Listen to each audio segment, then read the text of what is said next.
Hey guys, and welcome back to another episode of 8 Minutes with Ash. In today's episode, I'm going to be teaching you how to speed up your metabolism, why it's so important for fat loss, and also some tips to do this without actually doing extra exercise.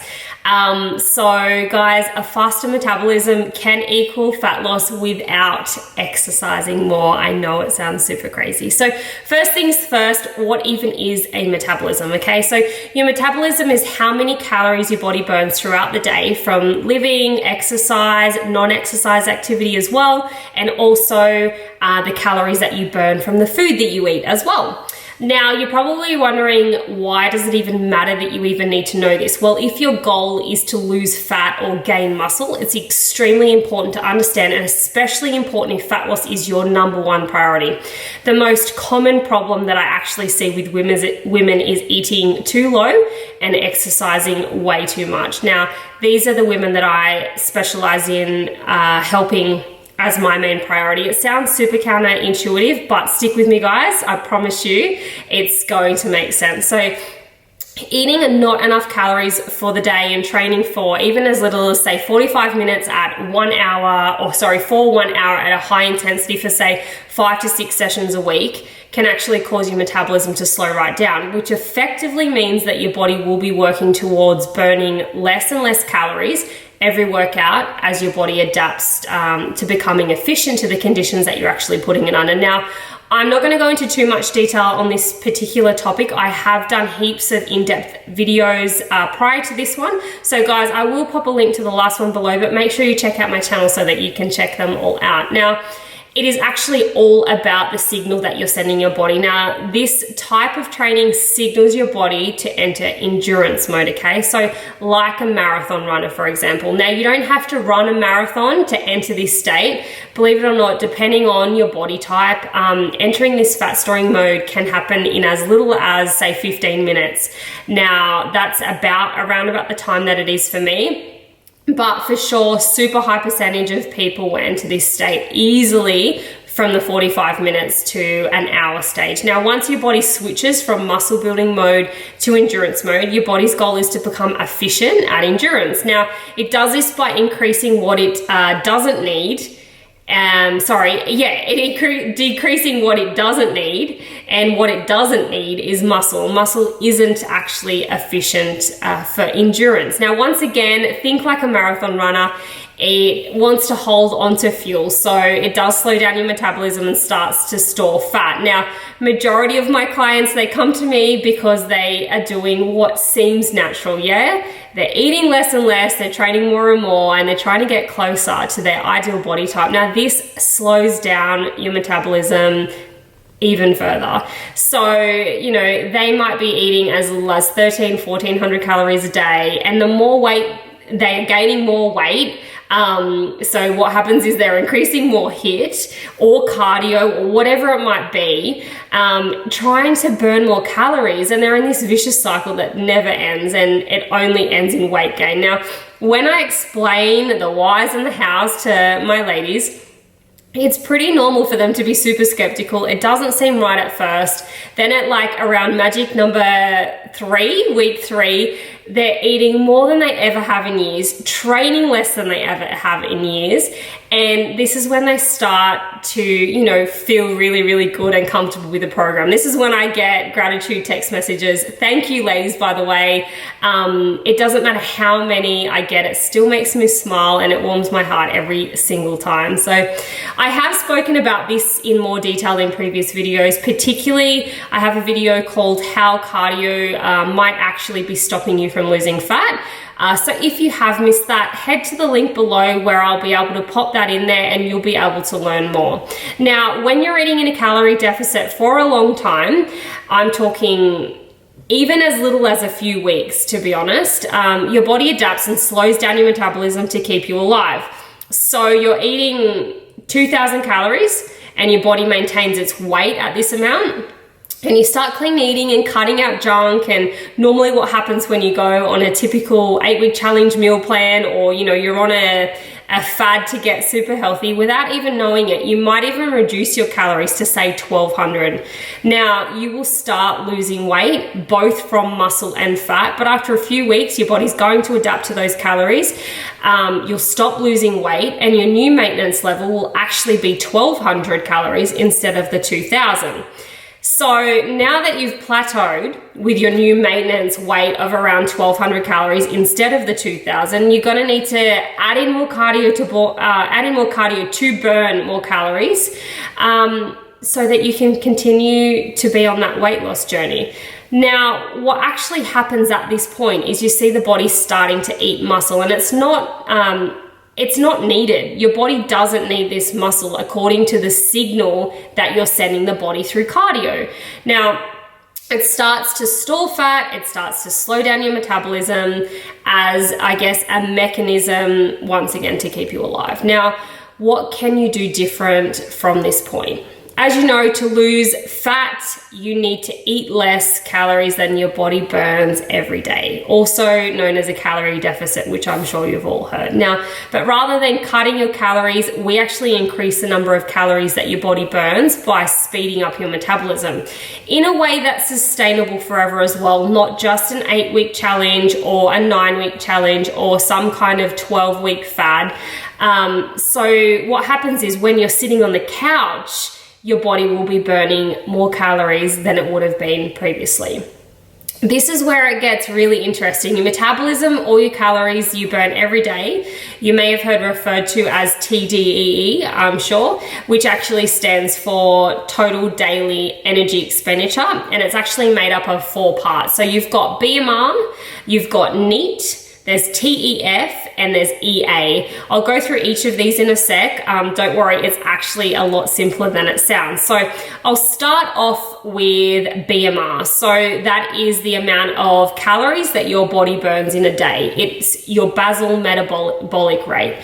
Now, when I say the calories that your body burns in a day, it's just simply to keep you alive. So for instance, your digestive system, your endocrine system, breathing, your reproductive system as well. So this doesn't take into consideration your training, your eating. This is literally just keeping the lights on. So your BMR actually makes up around 60 to 70% of your total TDEE. Now, your next highest calorie burn is NEAT, which is responsible for around 20% of your total daily energy expenditure, or TDEE, bit of a tongue twister. Your NEAT is your non-exercise movement. So it's all involuntary movement. It includes movement that you do every day that is not planned exercise, okay? So for instance, I'm talking like blinking, tapping your toes, talking, any non-planned movement. A lot of you guys though will see me tracking my steps every day, and I always try to hit 10K a day. I like to include steps because it is really, really hard to track how many times you've blinked or how long you've spoken for. If you ask my husband, he will certainly say way too much. Whereas steps are trackable, okay? So this includes you walking to the toilet and getting dressed, cleaning the house, grocery shopping, all of those kinds of chores. I like to aim to hit 10K steps a day. To be honest, it's like low-hanging fruit, and it's easy to increase, easy to track, and it's easy to see quick fat loss results from it as well. So next, you've got TEF, which is the thermic effect of food. It's responsible for around 10% of your TDEE. Now, we need to raise heat in our bodies to digest food, especially when you eat protein. So simply, your body processing the food you've eaten is burning calories. Now, the foods you eat, whether they're processed foods or whole foods, will actually determine how many calories you burn. Whole foods contain fiber, which actually burns more calories as they take much more energy to digest. Now, processed foods, your body burns less calories to process and digest the same amount of calories, if that makes sense. Now, right at the top of, if you imagine a sliding scale, right at the top you've got EA, which is exercise activity. Now, this is responsible for only 10% of your total daily calorie burn. It is absolutely crazy when you think that you're going to the gym and it's a hard session and it's only responsible for 10% of your total daily calorie burn. It is just insane. And that's why it's actually really important to actually speed up your metabolism instead of relying on exercise. So there's a couple of areas that we can look at burning calories, and it's not just exercise and cutting intake. So there's a couple of ways that you can burn extra calories. There's a manual way of doing more exercise, but the problem with that is that in an hour of exercise, you might burn, say, 500 calories, for example. Meanwhile, you can actually easily eat that in a few minutes if you had a donut, you know? So manual calorie burn is not the most efficient way. We want your body to automatically burn calories with a faster metabolism. So you're burning more calories by living, breathing, walking, digesting your food all day, okay? Now, we know how important speeding up your metabolism is for fat loss. The question is, how do we speed up the metabolism? This is where the type of training that you do is so important. The most effective way to speed up your metabolism is to weight train or resistance train. Now, switching your training to a properly programmed weights program, you're sending a signal to the body to build muscle. Building muscle costs the body more energy, okay? So what that means is that your metabolism will speed up and burn more calories. And this is the cycle that we want to be in. Another way is to slowly increase your food. And I'm talking very, very slowly so that your body doesn't gain any body fat. And we will see that your body actually adapts and will speed up your metabolism from this. This is referred to as reverse dieting, and it's not the same as having a cheat meal or a binge week. It must be done very, very slowly and controlled and tracked to work. This is something that I implement with majority of my girls.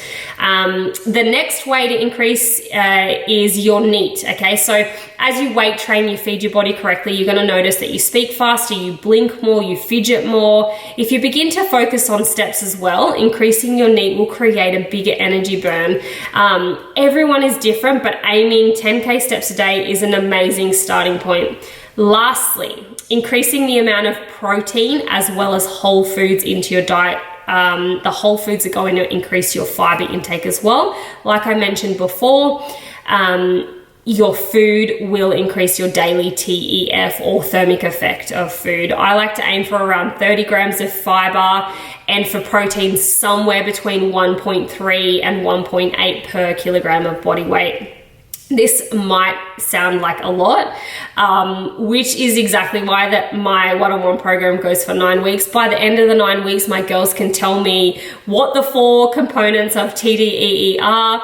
They can tell me how many calories that they burn every day. They can meal plan for themselves. They can increase or decrease small things here and there to meet their goals as they change. They can speed up and slow down their metabolism and heaps more. Now, this is the important part. Once you understand the process, you can actually sustain your results, your lifestyle, and you can adjust it accordingly. Even better, you can start to reintroduce cardio if you want, which is something that I recommend only in short spurts of time in a very specific way. And it really depends on your goals as well. If the goal is fat loss at the start, they find that it's been fat loss for so long, for instance, and they haven't achieved this for so long. When they finally start to hit their goals, often the goals can change. Maybe it's more fat loss, maybe it's abs, maybe it could be anything. But the key is that we have the tools to achieve this now. Most ladies let go of cardio, kicking and screaming at the start, but by the end, they're so happy and finally finding something that actually works, they become hesitant to go back to doing what they were previously. Because the reason they were doing it in the first place was fat loss, they realize it doesn't achieve this, but they get addicted to the dopamine release of cardio. And I know this personally because that was me as well. So guys, that is it for another 8 minutes with Ash. I'm almost certain we went way over time today. If you'd like to know more, and if you're sick of all the BS information out there and just want the truth and actual results, feel free to shoot me an email. I have popped that link below and I can tell you how the process works. All right, guys, until next week, have a great week.